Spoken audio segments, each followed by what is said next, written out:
നമസ്കാരം. ഒരു യുദ്ധം അവസാനിച്ചു, മറ്റൊരു യുദ്ധം തുടങ്ങുന്നു. ഇറാൻ അമേരിക്ക യുദ്ധം ട്രംപ് അവസാനിപ്പിച്ചു. പശ്ചിമേഷ്യ മാസങ്ങളായിട്ട് യുദ്ധഭീതിയിലാഴ്ത്തിയ സംഘർഷങ്ങൾക്ക് താൽക്കാലികമായിട്ടെങ്കിലും ഒരു വിരാമം ഉണ്ടായിരിക്കുന്നു. അമേരിക്കയും ഇറാനും തമ്മിലുള്ള വെടിനിർത്തൽ കരാർ നീട്ടുന്നതിനുള്ള നിർണായക ധാരണാപത്രത്തിൽ അമേരിക്കൻ പ്രസിഡന്റ് ഡൊണാൾഡ് ട്രംപ് ഔദ്യോഗികമായിട്ട് തന്നെ ഒപ്പുവയ്ക്കുകയും ചെയ്തു. ഫ്രാൻസിലെ ഇവിയാനിലെ ബെയ്ൻസിൽ നടക്കുന്ന G7 ഉച്ചകോടിയോടനുബന്ധിച്ച് ബൈസായ് കൊട്ടാരത്തിൽ വെച്ചായിരുന്നു ട്രംപിന്റെ ഒപ്പുവയ്ക്കൽ ചടങ്ങ് നടന്നത്. ഇറാൻ പ്രസിഡന്റായിട്ടുള്ള മസൂദ് പെസഷ്കിയാനും കരാറിൽ ഒപ്പുവെച്ചതായിട്ട് വൈറ്റ് ഹൗസ് വക്താവ് ബ്രിട്ടീഷ് ബ്രോഡ്കാസ്റ്റിംഗ് കോർപ്പറേഷനോട് സ്ഥിരീകരിക്കുകയും ചെയ്തു. അമേരിക്കയും ഇറാനും ഇസ്രായേലും തമ്മിൽ 4 മാസം മുൻപ് പൊട്ടിപ്പുറപ്പെട്ട കടുത്ത സൈനിക സംഘർഷങ്ങൾക്ക് ശേഷമാണ് ഈ സുപ്രധാനമായിട്ടുള്ള നീക്കം നടന്നിരിക്കുന്നത്.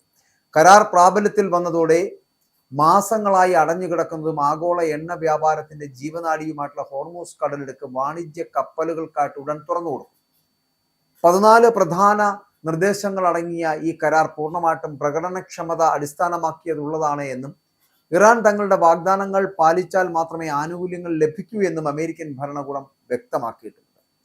വെടിനിർത്തൽ പ്രഖ്യാപിക്കുന്ന നിർണായക ധാരണാപത്രത്തിൽ അമേരിക്കൻ പ്രസിഡന്റ് ഡൊണാൾഡ് ട്രംപും ഇറാൻ പ്രസിഡന്റ് മസൂദ് പെസഷ്കിയാനും ഇലക്ട്രോണിക്കലായാണ്, അതായത് ഡിജിറ്റൽ ആയിട്ടാണ് ഒപ്പുവെച്ചത് എന്ന്. അപ്പോൾ ഇതോടെ ഇരു രാജ്യങ്ങളും തമ്മിലുള്ള ചരിത്രപരമായിട്ടുള്ള വെടിനിർത്തൽ കരാർ അടിയന്തരമായിട്ട് പ്രാബല്യത്തിൽ വന്നതായിട്ട് വൈറ്റ് ഹൗസ് അറിയിച്ചിരിക്കുന്നു.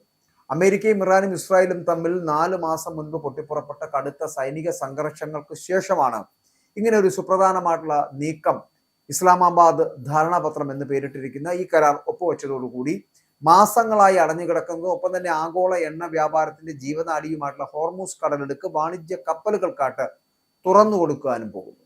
14 ധാരണാപത്രത്തിലെ ഈ വ്യവസ്ഥകൾ എന്ന് പറയപ്പെടുന്നതിൽ ഒന്നാമത്തത് എല്ലാ മുന്നണികളിലും യുദ്ധാവസാനം, അതായത് ലെബനൻ ഉൾപ്പെടെയാണ് കേട്ടോ. അമേരിക്കയും ഇറാനും അവരുടെ സഖ്യകക്ഷികളും എല്ലാ മുന്നണികളിലെയും സൈനിക നീക്കങ്ങൾ ഉടൻ തന്നെയും ശാശ്വതമായിട്ടും അവസാനിപ്പിക്കുവാൻ കരാർ വ്യവസ്ഥ ചെയ്യുന്നു എന്നാണ് പറയപ്പെടുന്നത്. ലെബനനിൽ ഇസ്രായേൽ നടത്തുന്ന സൈനിക നീക്കങ്ങൾ കരാർ തകർക്കുമോ എന്നുള്ള ആശങ്ക ട്രംപിനുണ്ടായിരുന്നു. ലെബനന്റെ പരമാധികാരത്തെ മാനിക്കുമെന്നും ഇരുപക്ഷവും ഉറപ്പ് നൽകുന്നുണ്ട്. ലെബനനിൽ ഇസ്രായേൽ ആക്രമണം തുടർന്നാൽ അത് കരാറിന്റെ ലംഘനമായിട്ട് കണക്കാക്കുമെന്ന് ഇറാനും വ്യക്തമാക്കിയിട്ടുണ്ട്. രണ്ടാമതായിട്ട് ആഭ്യന്തര കാര്യങ്ങളിൽ ഇടപെടില്ല. അമേരിക്കയും ഇറാനും പരസ്പരം പരമാധികാരത്തെയും പ്രാദേശിക സമഗ്രതയെയും ബഹുമാനിക്കുമെന്നും ഇരു രാജ്യങ്ങളുടെയും ആഭ്യന്തര കാര്യങ്ങളിൽ ഇടപെടുന്നതിൽ നിന്ന് വിട്ടുനിൽക്കുമെന്നും കരാർ വ്യക്തമാക്കുന്നു. ഇനി മൂന്നാമത്തെ ഉപാധി എന്ന് പറയപ്പെടുന്ന 60 ദിവസത്തെ സമയപരിധി ധാരണാപത്രത്തിൽ ഒപ്പുവെച്ചതോടുകൂടി അന്തിമ കരാറിലെത്താൻ ഇരു രാജ്യങ്ങൾക്കും പരമാവധി 60 ദിവസത്തെ സമയം അനുവദിച്ചു. പരസ്പര സമ്മതത്തോടെ ഈ സമയപരിധി നീട്ടാവുന്നതാണ്. ഇന്ന് രാത്രിയോടുകൂടി ഇരു രാജ്യങ്ങളുടെയും തലവന്മാർ ഇതിൽ ഒപ്പുവെച്ചതോടെ 60 ദിവസത്തെ സമയപരിധി ആരംഭിച്ചു. കടലുപരോധം അമേരിക്ക പിൻവലിക്കും. ധാരണാപത്രം ഒപ്പുവെച്ചതോടെ ഇറാനിയൻ തുറമുഖങ്ങൾക്ക് മേൽ അമേരിക്ക ഏർപ്പെടുത്തിയിരുന്ന നാവിക ഉപരോധം അടക്കം എല്ലാ തടസ്സങ്ങളും നീക്കാൻ ആരംഭിച്ചിരിക്കുകയാണ്. ഇതാണ് 4ാമത്തെ ഉപാധി. 30 ദിവസത്തിനകം ഇത് പൂർണ്ണമാകും.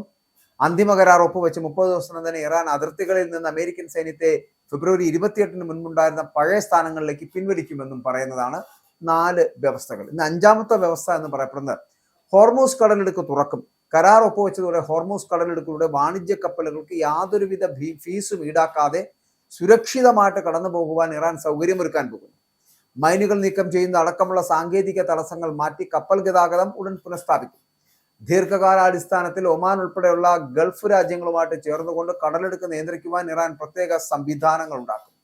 ഇനി 6ാമതായിട്ട് ഇറാന്റെ പുനർനിർമ്മാണത്തിന് ഫണ്ട്, അത് ഇറാന്റെ പുനർനിർമ്മാണത്തിനും ഒപ്പം തന്നെ സാമ്പത്തിക വികസനത്തിനുമായിട്ട് അമേരിക്കയും പ്രാദേശിക പങ്കാളികളും ചേർന്ന് ഏകദേശം $300 ശതകോടി വലിയൊരു പദ്ധതി തയ്യാറാക്കും. എന്നാൽ ഇതിലേക്ക് അമേരിക്ക ഒരു പൈസ പോലും നൽകേണ്ടതില്ല. അമേരിക്കയുടെ അനുമതിയോടെ യുണൈറ്റഡ് അറബ് എമിറേറ്റ്സ് പോലുള്ള മറ്റ് പ്രാദേശിക പങ്കാളികളാകും ഈ തുക മുഴുവനായിട്ടും നൽകുക എന്നുള്ളത്. അവർ നിക്ഷേപം നടത്തുന്നതാണ്. ഇനി 7ാമതായിട്ട് സാമ്പത്തിക ഉപരോധങ്ങൾ അവസാനിക്കും. ഐക്യരാഷ്ട്രസഭയുടെ സുരക്ഷാ കൗൺസിൽ പ്രമേയങ്ങൾ വഴിയും അമേരിക്ക ഏകപക്ഷീയമായിട്ടും ഇറാനെതിരെ ഏർപ്പെടുത്തിയിരുന്ന മുഴുവൻ സാമ്പത്തിക ഉപരോധങ്ങളും അവസാനിക്കും. അപ്പോൾ ഇതിന്റെ കൃത്യമായിട്ടുള്ള സമയവിവരങ്ങൾ അന്തിമ ചർച്ചകളിലെ തീരുമാനമാകും. 8ാമതായിട്ട് ആണവായുധങ്ങൾ നിർമ്മിക്കില്ല. ഇറാൻ ഒരിക്കലും ആണവായുധങ്ങൾ നിർമ്മിക്കുകയോ വാങ്ങുകയോ ഇല്ല എന്ന് കരാറിൽ സമ്മതിച്ചിട്ടുണ്ട് എന്നാണ് പറയപ്പെടുന്നത്. നിലവിൽ ഇറാന്റെ പക്കലുള്ള സമ്പുഷ്ടീകരിച്ച യുറേനിയം അന്താരാഷ്ട്ര ആണവോർജ ഏജൻസിയുടെ മേൽനോട്ടത്തിൽ വീര്യം കുറയ്ക്കുകയോ സുരക്ഷിതമാക്കുകയോ ചെയ്യുമെന്നാണ് പറയപ്പെടുന്നത്. ഇറാന്റെ പക്കൽ ആണവായുധം എത്താതിരിക്കുക എന്നതായിരുന്നു തന്റെ ലക്ഷ്യമെന്ന് ട്രംപ് ഇതുമായിട്ട് ബന്ധപ്പെട്ട് വ്യക്തമാക്കുന്നുണ്ട്. ഇനി 9ാമതായിട്ട് 9ഉം 10ഉം എന്ന് പറയപ്പെടുന്ന ഇതാണ്: ആണവ പദ്ധതിയിലെ നിലവിലെ സ്ഥിതി തുടരും. സമ്പുഷ്ടീകരിച്ച യുറേനിയത്തിന്റെ അന്തിമ തീരുമാനമാകുന്നത് വരെ ഇറാന്റെ ആണവ പദ്ധതികൾ നിലവിലുള്ള സ്ഥിതി ഇപ്പോൾ എന്താണോ സ്റ്റാറ്റസ്കോ അത് തന്നെ നിലവിൽ തുടർന്നു കൊണ്ടുപോകും. അപ്പൊ ഈ കാലയളവിൽ അമേരിക്ക പുതിയ ഉപരോധങ്ങൾ ഏർപ്പെടുത്തില്ല. ഇറാൻ എണ്ണ കയറ്റുമതി ചെയ്യുന്നതിനും ബാങ്കിങ്, ഗതാഗത സേവനങ്ങൾക്കുമായിട്ട് പ്രത്യേക ഇളവുകൾ വരെ അനുവദിക്കും. 11ാമത്തെ വ്യവസ്ഥ എന്ന് പറയപ്പെടുന്ന മരവിപ്പിച്ച ഫണ്ടുകൾ വിട്ടു നൽകും. വിദേശ ബാങ്കുകൾ മരവിപ്പിച്ച് നിർത്തിയിരുന്ന ഇറാന്റെ ഫണ്ടുകൾ അത് ഘട്ടം ഘട്ടമായി അവർക്ക് പൂർണ്ണമായിട്ടും ലഭിക്കുവാൻ വേണ്ടിയിട്ട് അമേരിക്ക നടപടി സ്വീകരിക്കും. കരാറിലെ വ്യവസ്ഥകൾ ഇറാൻ പാലിക്കുന്നതിനനുസരിച്ച് ഈ തുക റിലീസ് ചെയ്യും.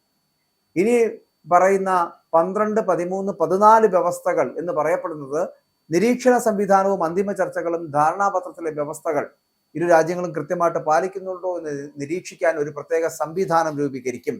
ഇതിന് പിന്നാലെ ഇരു രാജ്യങ്ങളും അന്തിമ കരാറിനായിട്ടുള്ള ഔദ്യോഗിക ചർച്ചകൾ ആരംഭിക്കും.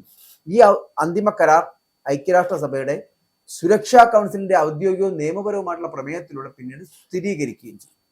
അപ്പൊ ഇങ്ങനെ 14 ഇന പരിപാടികൾ ആണ് മുന്നോട്ട് വെച്ചിരിക്കുന്നത്. അതിലൂടെയാണ് ഇപ്പോൾ ധാരണാപത്രം ഒപ്പുവെച്ചിരിക്കുന്നത്. ഇറാനിലെ ആഭ്യന്തര കാര്യങ്ങളിൽ ഇടപെടില്ല എന്ന അമേരിക്കയുടെ പ്രഖ്യാപനം അത് ഇറാനിലെ ഭരണകൂട വിരുദ്ധ പ്രക്ഷോഭകർക്ക് തിരിച്ചടിയായേക്കാം. എങ്കിലും പശ്ചിമേഷ്യൻ യുദ്ധത്തിന് താൽക്കാലികമായിട്ടുള്ള ശമനമുണ്ടാക്കുവാൻ ട്രംപിന്റെ ഈ നീക്കത്തിന് കഴിഞ്ഞേക്കുമെന്നാണ് അറിയാൻ കഴിയുന്നത്. എന്നാൽ ഇസ്രായേൽ ഈ കരാറിനോട് എങ്ങനെ പ്രതികരിക്കുമെന്നത് ഇപ്പോഴും വ്യക്തമല്ല എന്നുള്ളതാണ്. എന്തായാലും ഒരു യുദ്ധം അവസാനിച്ചു, മറ്റൊരു യുദ്ധം തുടങ്ങാൻ പോകുന്നു. അത് പക്ഷേ അമേരിക്കയും ഇസ്രായേലും തമ്മിലായിരിക്കും എന്നുള്ള കാര്യത്തിൽ തർക്കമില്ല. ഇവിടെ ഇറാൻ അമേരിക്ക യുദ്ധം ട്രംപ് അവസാനിപ്പിച്ച സാഹചര്യത്തിൽ ഇനി ട്രംപും നെതന്യാഹുവും തമ്മിലുള്ള യുദ്ധത്തിനായിരിക്കും തുടക്കം കുറിക്കുക.